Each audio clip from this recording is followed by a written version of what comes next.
আসসালামু আলাইকুম রহমতুল্লাহ। আপনারা আমাকে পছন্দ করেন, ভালোবাসেন, কিন্তু এই বক্তব্যের পরে আমি আপনাদের অপ্রিয় হব। আমাকে আপনারা পছন্দ করবেন না।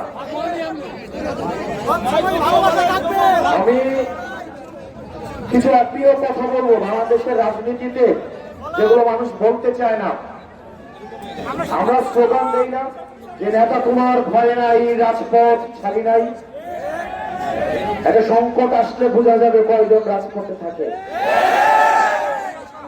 সবাই ভালো থাকলে কর্মীর অভাব হয় না, কিন্তু সংকটের সময় যারা রাজপথে থাকবে মাটি কামড়ে, তারাই হচ্ছে প্রকৃত কর্মী। আমার হাজারে হাজারে লাখে লাখে কর্মীর প্রয়োজন নাই। যারা সংকটকে মোকাবেলা করবে, আমার ওই কর্মীগুলাই আমার প্রয়োজন। যদি সেটা 10 জন হয়, যদি সেটা 5 জন হয়, ওই কর্মীদেরকে নিয়ে আমরা রাজনীতি করতে রাজি আছি। প্রিয় শেরপুরবাসী, আমরা গতকাল আমাদের একজন সহকর্মীর চাঁদাবাজির আমরা খবর পেয়েছি। আমরা আরো বক্তব্য পেয়েছি। আমার এইসব আমার নিজের অন্য দলের চাঁদাবাজ যদি কেউ হয়ে থাকে, তাহলে আপনারা তাকে ধরে থানায় দিয়ে আসবেন। আর আমার দলের চাঁদাবাজ যদি হয়ে থাকে, তাকে আগে নিজেরা আপ্যায়ন করবেন, তারপরে থানায় দিয়ে আসবেন। এই 20টা চাঁদাবাজ আমাদের আশেপাশে এখন হচ্ছে অনেক তেলবাজ জড়ো হয়েছে। এক জায়গায় দাঁড়াবো, পিছন থেকে সেলফি তুলে প্রিয় নেতার সাথে প্রিয় সেলফি। এই সেলফি গেছে চাঁদাবাজি করে। আসলে এরকম এই সেলফি পলিটিক্স বাদ দিতে হবে। আপনারা যারা রাজনীতি করতে চান, আমার কথা হয়তো আপনারা পছন্দ হইতে পারে। একজন সৎ মানুষ যদি আমাকে ঘৃণা করে, একজন সৎ মানুষের ঘৃণা আর 100 অসৎ মানুষের ভালোবাসার থেকে আমার একজন সৎ মানুষের ঘৃণাটাই বেশি উত্তম। এই সেলফি বাস থেকে, এই ফুটেজ খুঁজদের থেকে আমাদেরকে দূরে থাকতে হবে। আপনি দেখবেন অনেক ফুটেজ খুঁজ আছে যাদেরকে কোনো সময় কাজে পাওয়া যাবে না। একটা প্রোগ্রাম একটা আয়োজন করে তাদেরকে ফোন দেন, তাদেরকে পাওয়া যাবে না। তাদের সব নেতার সাথে তাদের ছবি, তারা এই ছবি বাণিজ্যের মধ্যে তারা ব্যস্ত। এই এলাকায় এসব ছবি বাণিজ্য যারা করে তাদেরকে চিহ্নিত করুন। তারা মন থেকে কাজ করে, তারা সেলফি নিয়ে ব্যস্ত থাকে না, তারা এই ছবি নিয়ে ব্যস্ত থাকে না, এই ফুটেজবাজি নিয়ে ব্যস্ত থাকে না। আজকের পর থেকে আপনাদের এই শেরপুরবাসীর মাধ্যমে সারা বাংলাদেশকে বলবো, যারা রাজনীতি করতে চান, এই সেলফি পলিটিক্স এগুলো থেকে আপনারা বের হয়ে আসুন। অনেক সময় দেখা যায় আমরা নিজেরাও চিনি না, পাশে আসে রাস্তা দিয়ে হাঁটি, সেলফি তুলে আবার নাকি একান্ত কর্মী। প্রিয় নেতার সাথে ওর সাথে নাকি আমার কমিটি নিয়ে আলোচনা হচ্ছে। এই জিনিসগুলো থেকে বের হয়ে আসতে হবে। মনে আছে আন্দোলনের সময় বলছিলাম, আমাদেরকে যখন হাসিনা বলতো বিকল্প নাকি খুঁজে পাওয়া যায় না, তখন আমরা বলছিলাম আমরাই বিকল্প।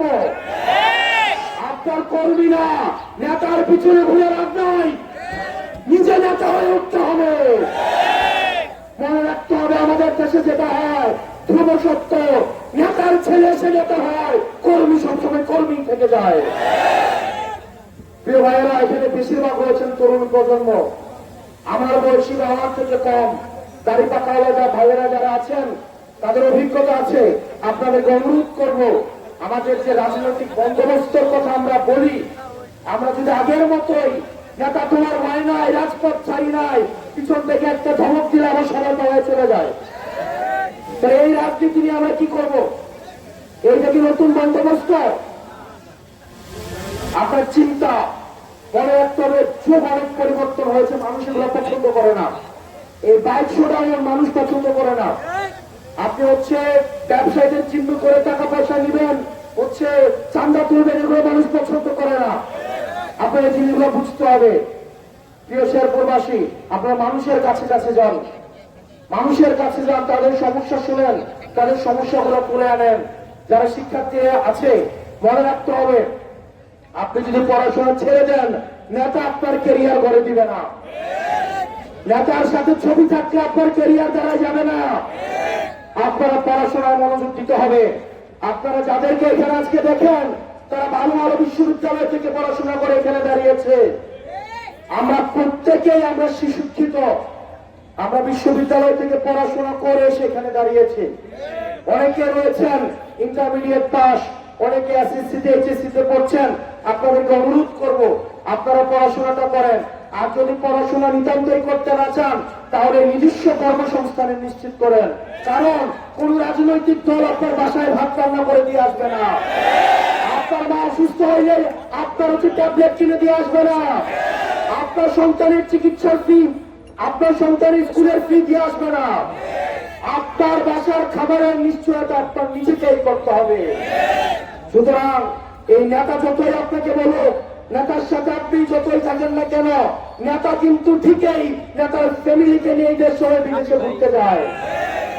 সেজন্য আপনাদেরকে অনুরোধ করবো, আপনারা আমাকে অপছন্দ করেন, আমার কিছু আসে যায় না। এটা ধ্রুব সত্য।